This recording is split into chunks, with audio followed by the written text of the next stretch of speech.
Yesterday, 47 minutes of my life evaporated into a video about competitive duck herding. Only 47? I once lost 72 minutes to a documentary on spoons. Spoons? Dramatic music, close-ups of silver patina. I don't even own fancy spoons. Time didn't just slip away, it left wearing tiny sunglasses, looking way too cool. My phone actually side-eyes me when I close a video early. It's like, oh, you're leaving? Rude.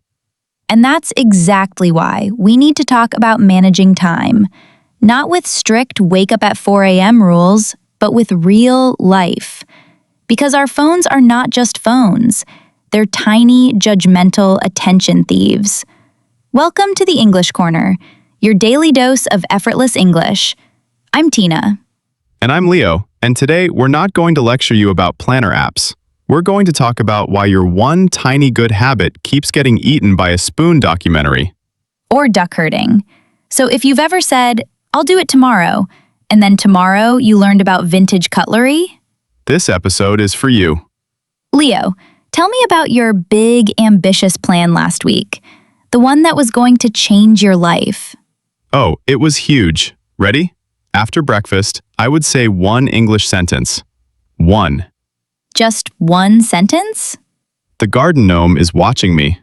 Important, practical English. Why that sentence? Because the gnome on my neighbor's lawn is definitely up to something. He watches me with those tiny painted eyes. I feel like he's judging my life choices. So this was your daily English habit. One sentence after breakfast. Easy. I set my coffee down, open my mouth, and... Oh wait, I got a recipe notification. I just wanted to check a quick chicken marinade. And then? Then the internet whispered, "Hey, you like cooking? Look at this video about restoring a rusty cast iron pan." 47 minutes later, I knew everything about seasoning a skillet. I could build a campfire, cure iron, and open a restaurant. But did you say your English sentence? Not a word. The gnome looked extra judgy the next morning. So your whole habit plan collapsed because your phone wore tiny sunglasses and distracted you. Every notification wears tiny sunglasses now. Look at me. I'm cool. Ignore your life goals. But here's the thing, Leo. You didn't fail because you're lazy.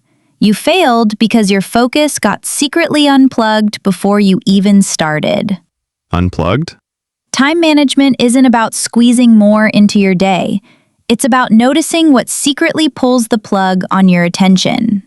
So it's not about doing more. It's about noticing what stops me? Exactly. Think of your willpower like a tiny battery. It's small, it runs out. If your phone is right there, glowing and side-eyeing you, the battery dies fast. You need a strategy, not just willpower. My willpower battery is the size of a button cell. It dies if someone offers me a snack. So we don't rely on willpower. We build a tiny barrier against distraction. For your one English sentence, what if you left your phone in another room after breakfast? But my phone is my breakfast companion. We have a routine. It gives me news and weather and judgment. And it also gives you iron pan documentaries. The barrier is simple. Phone stays in the kitchen, you walk to the living room, say your sentence. That's it. No willpower battle. Walk away from the side-eye?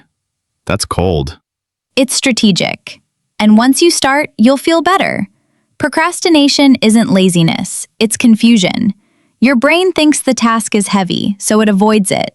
But say one sentence isn't heavy. But what if I don't feel like it? What if the gnome idea is too weird that day? Then you say a different sentence. The habit is the act of speaking, not the perfect line. The smallest step taken is kinder than the perfect plan abandoned. That feels really kind, actually. My gnome anxiety appreciates it. So now let's talk about the real thief, the quick reward you get from your phone. You know that feeling. You're bored, you open YouTube for 1 minute, and suddenly... 72 minutes later, I'm an expert on spoon history. Spoons, Tina.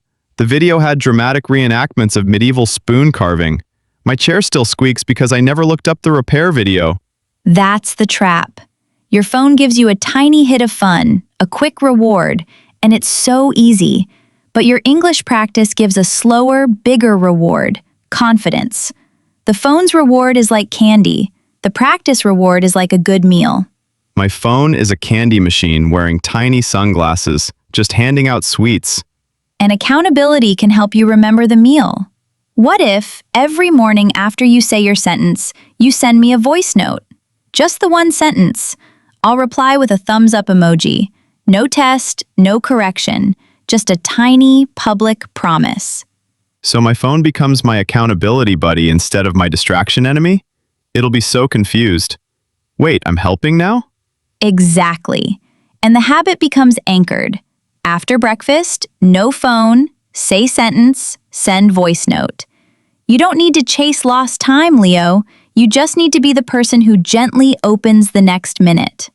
So even if I missed yesterday, I just open the next minute softly?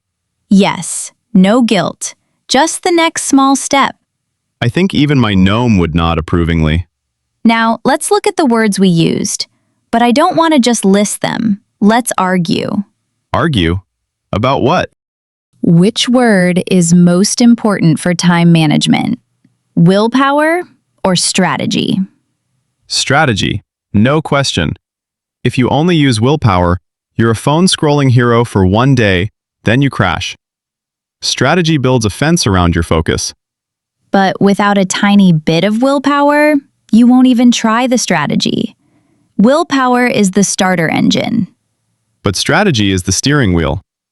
You can start the car, but without steering, you'll end up in a spoon documentary. Fair. So maybe a barrier against distraction is the real hero. If you remove the phone, willpower doesn't have to fight so hard. A barrier is like locking the candy cabinet. Procrastination is what happens when the cabinet is wide open and the candy wears tiny sunglasses. Procrastination is the result, not the cause. The cause is often a weak barrier and a strong pull for quick reward. So accountability is the friend who hides the key to the cabinet and sends you a thumbs up emoji. Exactly. So all these words chain together. Willpower gets you to start. Strategy builds a barrier. The barrier blocks distraction and quick reward, so procrastination shrinks, and accountability keeps the chain strong. Can I add one more word? Gnome.